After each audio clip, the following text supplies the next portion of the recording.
I must look rather strange to you, all covered in spines, without even a face.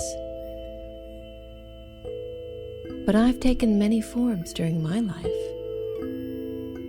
I started out just like you, a tiny egg in a watery world. My parents never knew each other. One moonlit night before a storm, thousands of urchins, clams, and corals released trillions of sperm and eggs into the open sea.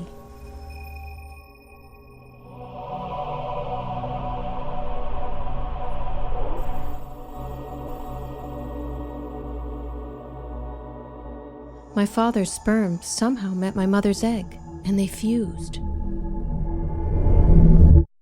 Fertilization. Instantly, I became an embryo the size of a speck of dust. After a few hours of drifting, I cleaved in 2, then 4, then 8 cells, then so many I lost count. In less than a day, I developed a gut and a skeleton. I became a rocket ship, a Pluteus larva. I floated through the world of plankton, searching for tiny algae to eat. For weeks, I was surrounded by all kinds of organisms, larvae of all sorts.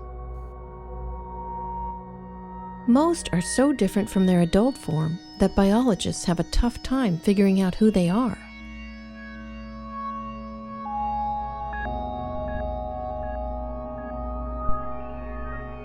Try matching these youngsters to their parents.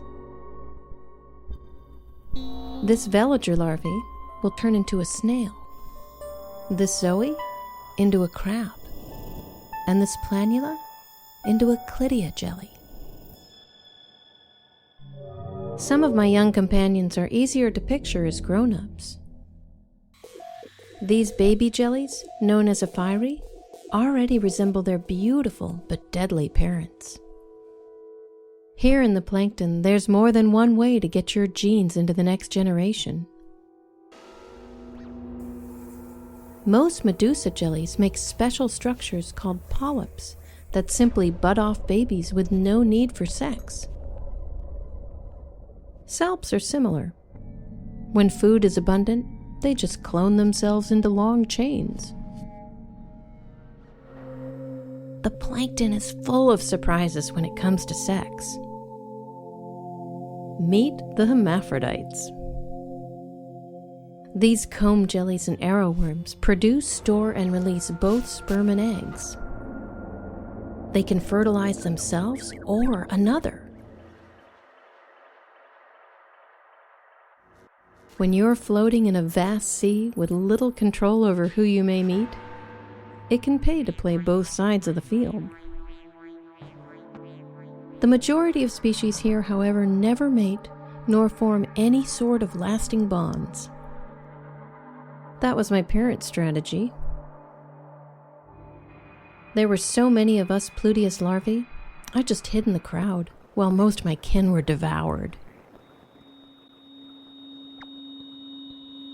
Not all parents leave the survival of their offspring to chance.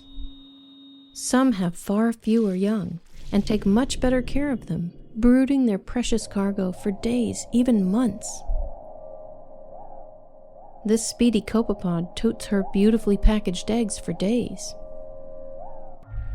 This Phronema crustacean carries her babies on her chest, then carefully places them in a gelatinous barrel.